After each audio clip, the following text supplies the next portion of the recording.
Students, welcome to this channel. আজকের বিকেলের ক্লাসে আমি তোমাদেরকে স্বাগত জানাই। আশা করছি সবাই ভালো আছো।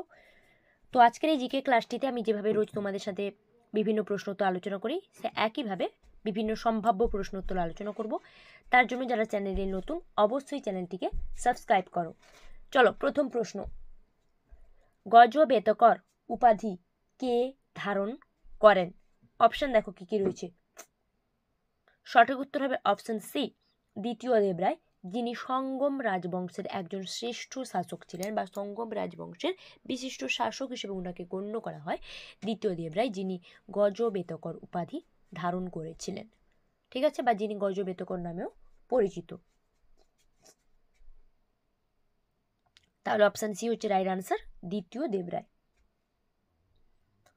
চলে যাব পরের প্রশ্নে, কি রয়েছে দেখে নি। শকুন্তলা কাব্যটি তেলেগু ভাষায় কে রচনা করেন? আমরা জানি যে শকুন্তলা কাব্যটা যেটা সংস্কৃত ভাষায় রচনা হয়েছিল, যেটা হচ্ছে অভিজ্ঞান শকুন্তলম, যেটা মহাকবি কালিদাস রচনা করেছিলেন। কিন্তু এখানে বলেছে যে তেলেগু ভাষায় কে রচনা করেন।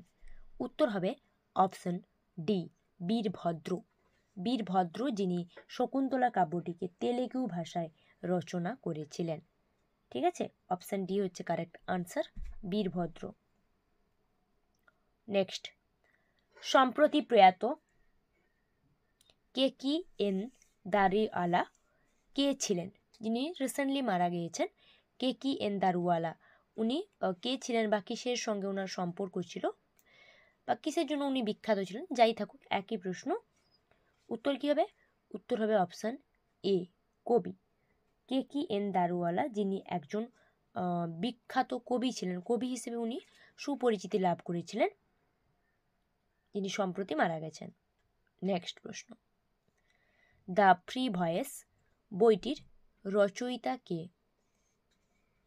দ্য ফ্রি ভয়েস, দেখো অপশান কি কি রয়েছে। ফ্রি ভয়েস বইটির রচয়িতা কে? উত্তর হবে option D, rubbish Kumar. Rubbish Kumar বা রবিশ কুমার, যাই বলতে পারো, রবিশ কুমার, যিনি দ্য ফ্রি ভয়েস বইটি রচনা করেছেন।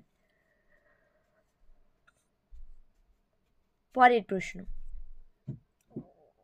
বিম্বাবতী দেবী কোন ধরনের নৃত্যশৈলীর সঙ্গে যুক্ত ছিলেন? বিম্বাবতী দেবী, দেখো অপশান কি কি রয়েছে। অপশানে নৃত্যের ধরন দেয়া রয়েছে। সঠিক উত্তর হবে অপশান সি, মণিপুরী। বিম্বাবতী দেবী, যিনি একজন বিখ্যাত মণিপুরী নৃত্যশিল্পী ছিলেন, বা উনি মণিপুরী নৃত্যের সঙ্গে যুক্ত ছিলেন। নেক্সট, রাজ্যসভার সদস্য হওয়ার জন্য ন্যূনতম বয়স কত?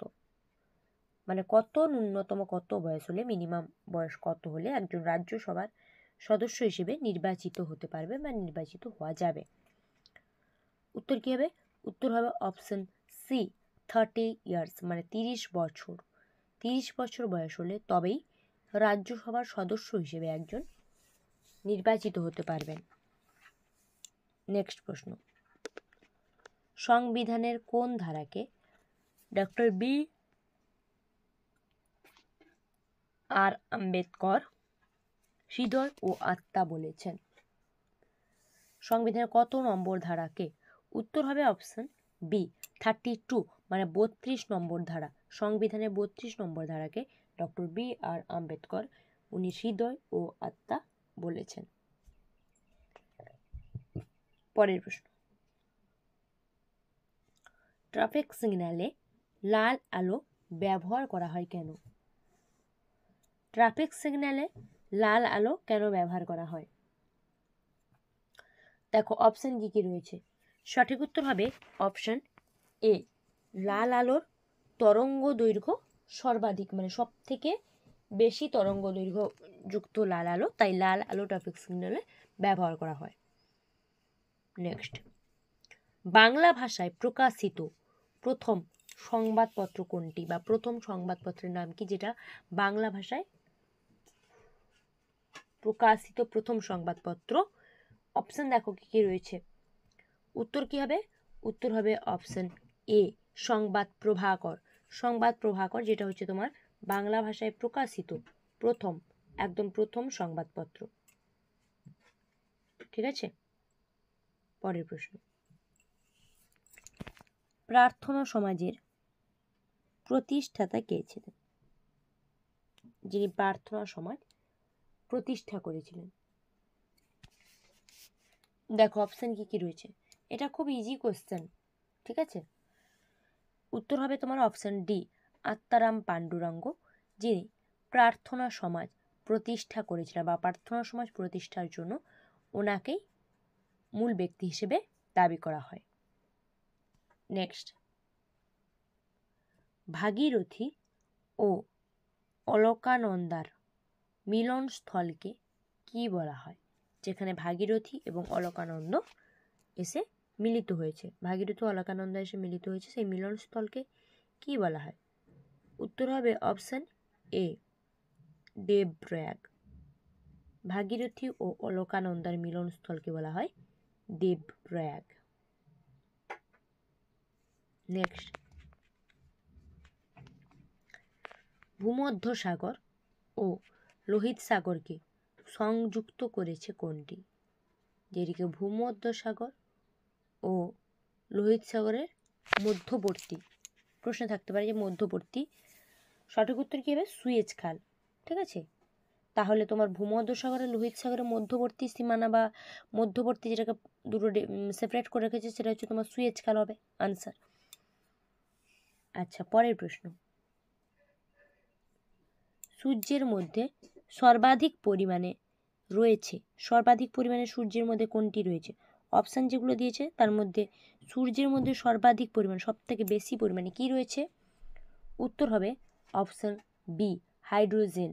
যাকে আমরা এই যে লিখে প্রকাশ করছি, হাইড্রোজেন সব থেকে বেশি পরিমাণ রয়েছে সূর্যের মধ্যে। ঠিক আছে, হাইড্রোজেন হচ্ছে সঠিক উত্তর, অপশান বি। আচ্ছা, পরের প্রশ্ন আমি চলে যাব। কি রয়েছে?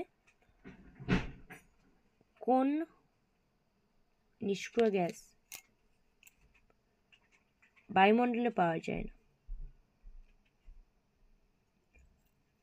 মানে নিষ্ক্রিয় গ্যাসগুলো যে রয়েছে তোমার অপশানে, বায়ুমণ্ডলে পাওয়া যায় না কোনটি, কোন নিষ্ক্রিয় গ্যাসকে?